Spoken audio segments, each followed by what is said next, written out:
whether homemade or store-bought baby food is better? Let's break it down and why making your own might actually be the way to go. So let's dive in. Homemade baby food, from my perspective, is the way to go for a ton of reasons. First off, you can control literally exactly what your baby is eating, which means no added sugar, salt, or weird preservatives. So it's also, when you consider cheaper in the long run, and you can also adjust textures as your baby grows. Now, if you want fresh, high quality food, you can always grab seasonal local veggies in bulk and save some serious coin. And you know what you're feeding your little one, so there's no surprises. I mean, sure, it's a little bit more time consuming to prep, and homemade baby food doesn't last as long as the store-bought stuff, but with proper storage, it's literally totally doable. Plus, there's one big thing to be aware of, which is heavy metals, like lead and arsenic, which can literally sneak into both your homemade as well as store-bought options.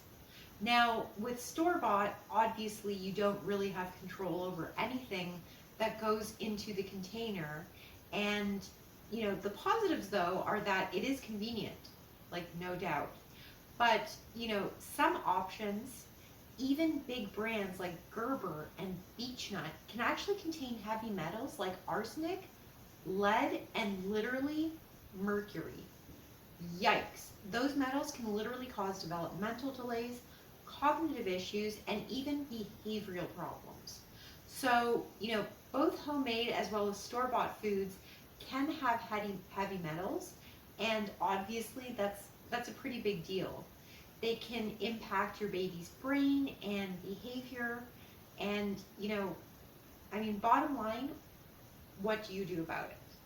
You can avoid them basically as much as possible and try to buy organic and local as much as you can. Here's the deal.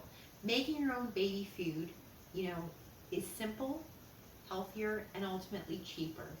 Plus, the Environmental Working Group is an amazing resource to help you choose natural, safer ingredients free from pesticides as well as other chemicals.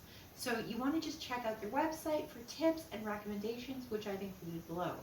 So go ahead, whip up some homemade baby food for your little one, and rest easy knowing you're giving them literally the very best. That's a wrap. Homemade baby food is a win. Just make sure you're using, again, fresh, high quality ingredients so you know exactly what's going in to your baby's, mouth. And don't forget to like and subscribe and hit that, bell for more tips. See you next time.